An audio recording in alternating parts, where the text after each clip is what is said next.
August 13, 2025. In the disputed waters of the South China Sea, a Chinese warship chose to confront the American destroyer USS Higgins in an arrogant, reckless manner. Beijing captains shouted orders over the radio, boasting of sovereignty while their Coast Guard vessels sprayed water cannons at Filipino fishermen, forcing them to flee like uninvited intruders in their own waters. The humiliation was bitter, the image unforgettable. Simple wooden boats retreating before giants of steel. But the American destroyer USS Higgins is no pushover. With 9,200 tons of steel and gunpowder, it was built to project dominance on any ocean with majestic serenity. A quiet reminder that American naval power still deserves respect. This was no ordinary patrol. It was a clash of pride, of law, and of power. So what really happened in that confrontation? Were any shots fired? Let's find out the truth. August 13, 2025. Aden. Exactly 7:46 a.m. The calm surface of the South China Sea shattered into confrontation. The American destroyer USS Higgins, a 9,000-ton steel giant built for both defense and dominance, was carrying out a routine freedom of navigation operation near Scarborough Shoal. For Washington, this was no reckless gamble.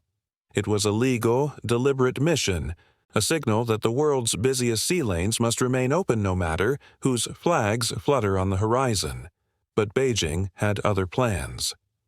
Out of the haze, several Chinese warships appeared, their gray silhouettes cutting across the waves like predators circling their prey. Type 052D destroyers and Type 054A frigate. The sharp edge of China's naval rise closed in fast. Within minutes, they were riding parallel to Higgins, less than 500 yards away. Over the radio, a sharp voice crackled in English, thick with threat. U.S. warship, you are in Chinese waters. Leave immediately or face consequences. The intent was unmistakable. This was no routine patrol by China. It was a deliberate act of intimidation, a calculated attempt to provoke. Some ships even cut across Higgins' bow at dangerous angles, creating wakes that threatened collision. The message was clear. Yield or be forced to. On Higgins' deck, sailors tightened their grips on steel railings. Their orders were firm. Steady course, steady speed, minimal chatter. The restraint was almost unbearable. To men trained to act in split seconds, the urge to respond was strong.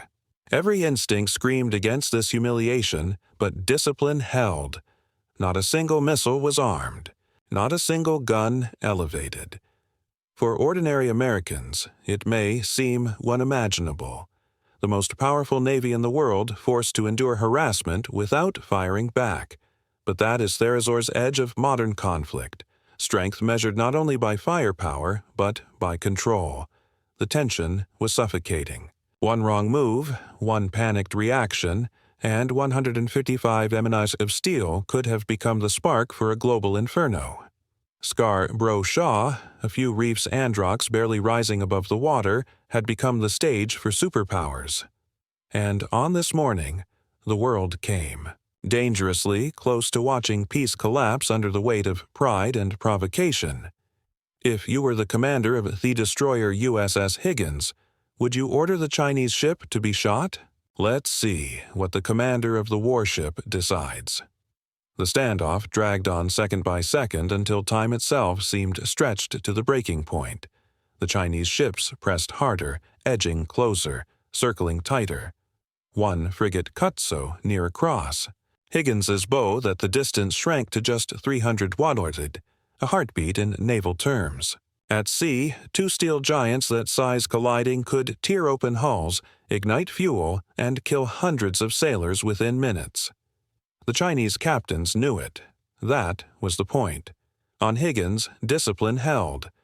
The bridge was silent except for the steady, almost mechanical commands. Hold course, maintain speed. The officer's voice carried calm authority, but the tension on deck told a different story. Sailors gripped the rails until their knuckles turned white. One described it later as standing in front of a loaded cannon and daring it to fire. They knew what their ship carried. 96 vertical launch cells, each one capable of unleashing tomahawks, harpoons, or SM-2s in a matter of seconds. In less than 2 minutes, Higgins could turn every hostile contact and radar into twisted wreckage at the bottom of the sea. But that was exactly why restraint mattered. To unleash such power in a moment of anger would not only sink a few ships, it could pull two superpowers representing over 1.7 billion people into open war. The burden of restraint weighed heavier than the 9,200 tons of steel beneath their boots. Still, the provocation burned. Imagine serving aboard one of America's most advanced destroyers, built at a cost of nearly $2 billion, and being forced to endure taunts and intimidation from ships half its capability. To the men on Higgins, every splash of water from a Chinese wake, every shouted demand over the radio was an insult not just to their mission, but to their flag. The frustration was real. It sat in their chests like a stone. And yet, this too was a form of power. Higgins's Spy-1 radar tracked more than 200 contacts simultaneously, marking every Chinese ship, every fishing boat, every plane overhead. The sailors knew if the order came, they could strike first, strike fast, and strike decisively. The Chinese wanted to show dominance. Instead, they revealed their desperation.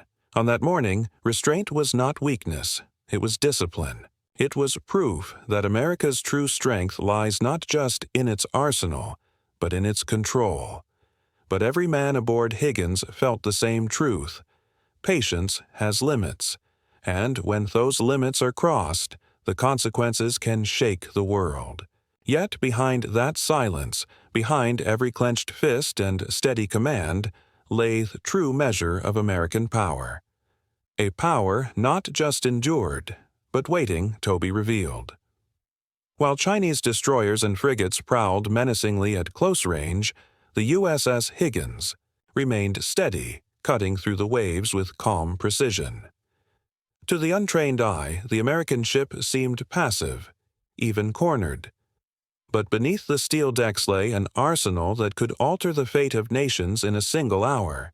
Higgins' vertical launch system housed 96 missile tubes, each one capable of carrying either an SM-2 interceptor, an ESSM for close-in defense, or a Tomahawk cruise missile with a reach of over 1,000 Datinwan in raw numbers.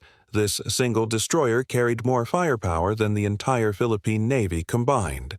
Its phalanx IWS could spit out 45,500 rounds per minute, a wall of steel that would shred any missile or aircraft daring to approach. Its SPY-1D radar could track over 200 targets at once, separating real threats from false signals with unblinking accuracy. For Beijing's commanders, these facts were not lost. The Chinese ships in the standoff bristled with weapons. The Type 052D destroyers armed with the feared YJ-18 anti-H-ship missile capable of streaking toward its target at supersonic speed with a range of nearly 290 miles. Each warhead packed enough explosive force torp through a carrier's hull. Alongside them, the smaller Type 054A frigates added dozens more missile tubes, creating the image of strength in numbers. But the reality was sobering. Even with these weapons, China's flotilla knew they were shadowing a ship tied directly into the most powerful command and control system on Earth, the U.S. Navy's Aegis network. Every move they made, every radar ping they sent out waist-tracked not only by Higgins, but by satellites overhead and submarines lurking unseen below. In any real exchange, the Chinese captains understood their ships would be reduced to burning hulks in less than 15 minutes. And yet, here they were pressing closer, desperate to capture footage, desperate to prove defiance. Their game was not military dominance, but psychological theater to show the world they would not yield. For the Americans aboard Higgins, that was the bitter truth. They held in their hands the power to erase the threat in moments, but their orders were to endure, to hold course, and to let the world see who carried authority without firing a single shot. That morning, Scarborough Shoal was more than a reef. It was a stage where America's unmatched power was measured not just in missiles and guns, but in the restraint of men who could destroy their enemies, but chose not to. America's destroyer stood tall in discipline and strength. But for the fishermen of the Philippines, the sea that fed their families became a place of humiliation. While warships measured each other insolence just a few nautical miles away, another drama was unfolding, one even more heartbreaking. At the edges of Scarborough Shoal, over 40 Filipino fishing boats tried to haul in their morning catch. For them, the reefs were not a battlefield, but a lifeline. Generations had lived off these waters, each boat feeding dozens of families back home. But that morning, they found themselves face to face, not with nature, but with China's fury.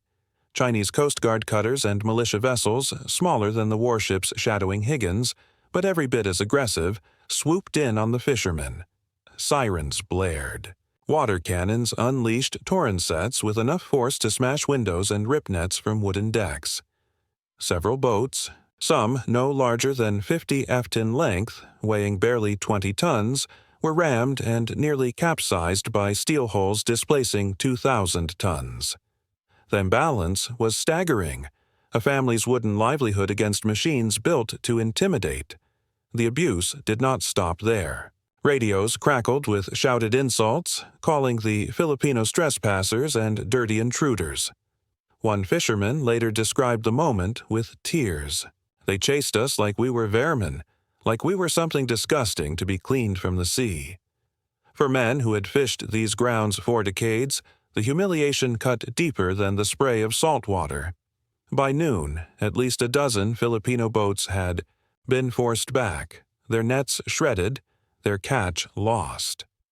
For coastal communities, that meant not only hunger, but financial ruin, the destruction of livelihoods in a single morning. International law had already ruled in 2016 that these waters,